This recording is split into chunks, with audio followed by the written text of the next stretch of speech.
Chinese drone पकड़ के ये कहना कि बेसिकली हमें इस टेक्नोलॉजी के बारे में कोई समझ नहीं है, इंडिया में कोई कुछ बनाता ही नहीं है, ये काफी ब्रॉड स्टेटमेंट है। पूरे इकोसिस्टम को पता है कि हम क्या बनाते हैं और क्या नहीं बनाते और क्या करने की जरूरत है। हमारे कुछ इंडियन स्टार्टअप जो फ्लाइट कंट्रोलर, जीएनएसएस और ऐसी बहुत सारे कंपोनेंट बनाते हैं, उनसे इंट्रोड्यूस करना चाहिए, उनको समझना चाहिए कि उनके क्या चैलेंजेस है। कल राहुल गांधी ने जो कमेंट्स किए हैं इंडिया के ड्रोन इकोसिस्टम को लेकर के, या फिर ड्रोन के जो कंपोनेंट्स बनाए जाते हैं, ड्रोन का जो पूरा एक नेटवर्क इंडिया में होना चाहिए, उसके मैन्युफैक्चरिंग से लेकर रेगुलेशन से लेकर उसके अडेप्टेशन तक की, उस पे आप क्या टिप्पणी करेंगे बीइंग डीफाई यूर प्रेसिडेंट?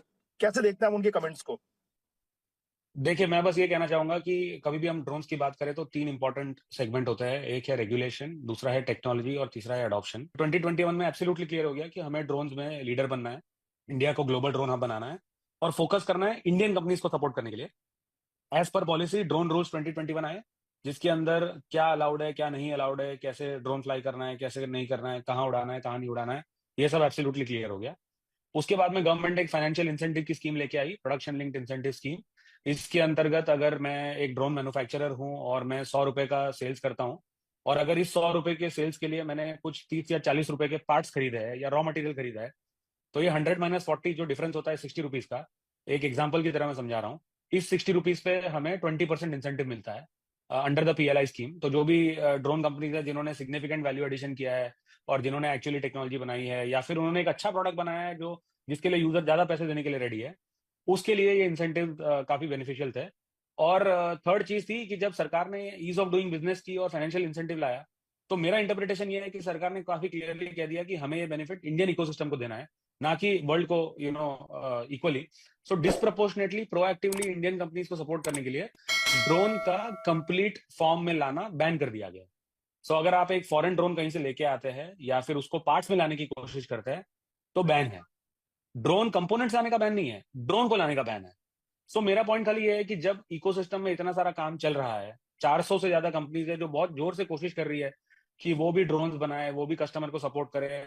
बहुत सारे लोग हैं जो इंपोर्टेड पार्ट्स से लोकल पार्ट्स बनाने का भी प्रयत्न कर रहे हैं। 50 से ज्यादा कंपनीज है जो ऑलरेडी कंपोनेंट्स और पार्ट्स बना रही है।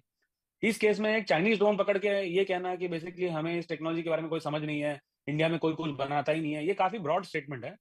और स्पेशली ऐसा स्टेटमेंट जो एक कोई इंपॉर्टेंट पर्सन है जिनका मान लीजिए कुछ क्षेत्र में तो कम से कम फॉलोइंग है, या जिनके ऊपर एक मॉरल रिस्पॉन्सिबिलिटी है कि वो भी यूथ को एक सही डायरेक्शन में मोटिवेट करे, उनका ऐसे कह देना, मतलब ये मेरे लिए और मेरे इकोसिस्टम के लिए शायद काफी डिमोटिवेटिंग हो सकता है। तो ये मेरा सबसे बड़ा कहना है।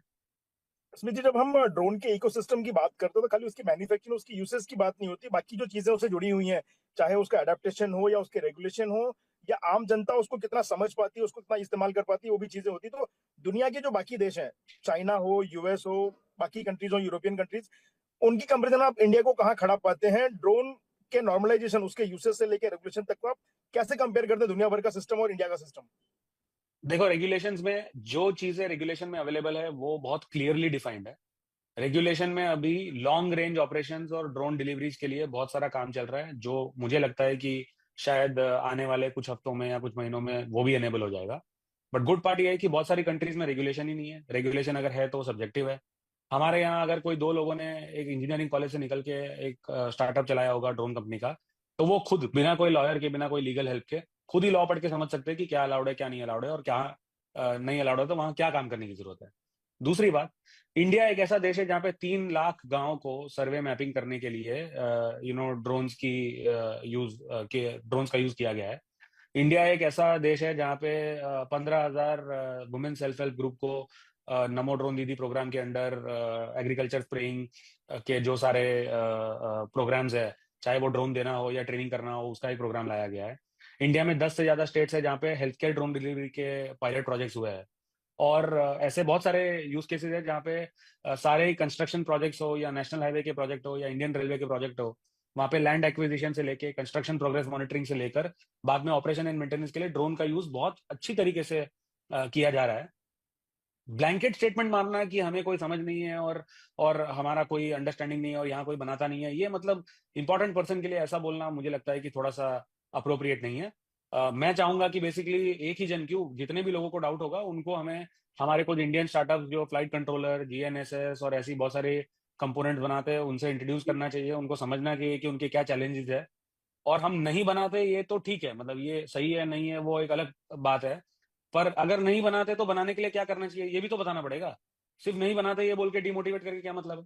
तो ये मेरा सबसे बड़ा पॉइंट है जो मैं कहना चाहूंगा। और मुझे लगता है कि बहुत सारे लोग जो इसको सुन रहे होंगे और इस पे काम भी करना चाह रहे होंगे, उनके पास बहुत सारे क्रिएटिव आइडियाज होंगे।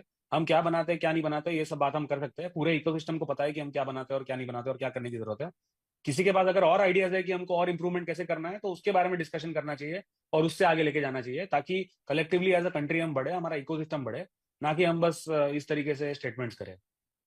मतलब आपने जो इनिशियली जो कमेंट किया था राहुल गांधी के स्टेटमेंट को लेकर के, उसमें आपने ये भी सवाल उठाया था कि कुछ रेगुलेशंस है जिसको फॉलो करना होता है, और आपने शायद ये भी कहा था कि राहुल गांधी के पास वो परमिशंस या वो एबिलिटी है कि नहीं है जो ड्रोन उड़ाने के लिए चाहिए, तो वो पूरा मामला क्या है, वो किस एस्पेक्ट के लिए आपने कमेंट किया था कि राहुल गांधी को क्या परमिशन चाहिए थी? देखिए, ड्रोन में अगर किसी को भी कुछ भी काम करना हो तो फाइनल वर्ड जो है वो सेंट्रल गवर्नमेंट का है, क्योंकि एज ऑफ नाउ ये सिविल एविएशन के अंडर आता है और ये मतलब एक सेंट्रल सब्जेक्ट है। अभी जो रूल इन इफेक्ट है वो ड्रोन रूल्स 2021 है। मैं जो भी कहूंगा ये मेरा इंटरप्रिटेशन और मेरा ओपिनियन होगा, बट फाइनली सरकार अपने पूरे विजडम में ये वेट कर सकती है या उसके ऊपर जो उनको ठीक लगे वो कर ही सकती है। तो कोई डाउट नहीं है उसमें सरकार की एबिलिटी पे। किसी को भी अगर ड्रोन बनाना हो तो बेसिकली जब वो ड्रोन बनाता है मैन्युफैक्चरिंग तो उसको टाइप सर्टिफाई करने की जरूरत होती है सिविल डोमेन में। उसके बाद में हर ड्रोन को रजिस्टर करना होता है।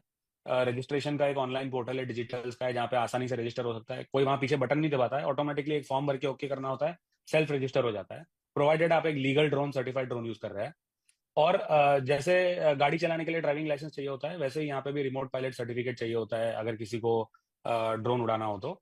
और मोस्ट इंपॉर्टेंटली अगर कोई रिस्ट्रिक्टेड एरिया में ड्रोन उड़ा रहे हैं तो वहाँ पे रेड जोन अगर होगा तो ministry of civil aviation, ministry of home affairs या जो भी अथॉरिटी है जिसने रेड जोन मार्क किया है उसकी परमिशन चाहिए होती है, जिसके बिना उड़ाना मेरे हिसाब से तो सही नहीं है।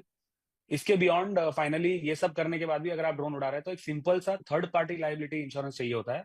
ये एक ऐसी इवेंचुअल पोटेंशियल प्रॉब्लम के लिए है कि मान लीजिए कि अगर आप ड्रोन उड़ा रहे हैं और कहीं गिर जाए और किसी और को नुकसान हो जाए, तो जैसे कार में भी होता है कि हम एक इंश्योरेंस लेते हैं, वैसा ही थर्ड पार्टी लाइबिलिटी का एक इंश्योरेंस का प्रावधान है। ये सब ड्रोन रूल्स 2021 में ऊपर से नीचे सिंपल इंग्लिश में लिखा हुआ है, कोई उसमें कॉम्प्लेक्सिटी नहीं है, मतलब सारे इकोसिस्टम के लोगों को अच्छे से समझ में आता है। तो मुझे लगता है कि ड्रोन्स के ऊपर कोई भी टाइप का डिस्कशन हो तो प्रॉब्लम डिटेल्स के अंदर है, ब्रॉड स्टेटमेंट्स और ब्रॉड बेस्ड आर्ग्यूमेंट्स करके कोई मतलब नहीं है। तो जितने भी लोगों को इस पे काम करना है, मैं तो कहूंगा और भी लोगों को काम करने की जरूरत है, सब लोगों को साथ में जुड़ना चाहिए, साथ में क्या इंप्रूवमेंट करना चाहिए उसके बारे में डिस्कशन करना चाहिए। तो ये पॉलिसी का मेरा आप हमसे बात ओपिनियन था, क्योंकि जब एक छोटा स्टार्टअप होता है और उसको मान लीजिए कि कोई एक रिस्ट्रिक्टेड जोन में ड्रोन उड़ाना होता है, मान लीजिए चाहे वो गवर्नमेंट का ही कोई प्रोजेक्ट क्यों ना कर रहा हो, उसको भी ये सारे परमिशन देने होते हैं। तो जब उनको लेने होते हैं तो फिर देश में कोई भी, ये बेसिकली मेरा कहना है। आपने आपने हमसे बात करते हुए एक बात कही कि आप सिर्फ प्रॉब्लम गिना करके या इकोसिस्टम में कहाँ कमियां वो बता के काम नहीं चलेगा, आपको सॉल्यूशंस भी सुझाव देने चाहिए जब आप इस तरीके से दे रहे हैं। तो राहुल गांधी ने क्या थोड़ी जल्दबाजी की या कुछ एक बहुत डिसोरिएंटेड टाइप से ये कमेंट करके चलेगा, ऐसा आपको लगता है? देखिए, पर्सनली तो मुझे पता नहीं कि क्या है, बट मैंने तो सिर्फ वो वीडियो देखा और वीडियो में मैं ढूंढ रहा था कि क्या कोई सजेशन है ताकि वो सजेशंस को मैं ले सकूं, मेरे ऑर्गेनाइजेशन के थ्रू हम उस पर काम कर सके। तो मुझे कोई सजेशन तो मिले नहीं, मुझे बस एक ही सजेशन मिला कि हम ड्रोन कंपोनेंट्स नहीं बनाते और हमें बनाने की जरूरत है। तो ये तो पता ही है हमें, मतलब बिल्कुल हम कितने कंपोनेंट्स बनाते हैं और उसमें कितना गैप है और क्या करने की जरूरत है। बिल्कुल ऐसा नहीं है कि कोई गैप नहीं है, पर मतलब ये तो पता ही है, ऑब्वियस है, 400 कंपनी है, उसमें इतने सारे एम्प्लॉइज है, इतने सारे लोग हैं जो काम कर रहे हैं, इतनी मेहनत कर रहे हैं। तो इकोसिस्टम में क्या गैप्स है क्या नहीं है ये तो सेल्फ एविडेंट है, ये तो ठीक है, काम कर ही रहे हैं। 50 कंपनी इसलिए तो कंपोनेंट्स बना रही है, यही तो पूरा पॉइंट है कंपोनेंट को प्रमोट करने का और उसमें इतना सारा बढ़ावा देने का और 50 कंपनी को उसके ऊपर स्पेसिफिकली फोकस करने का।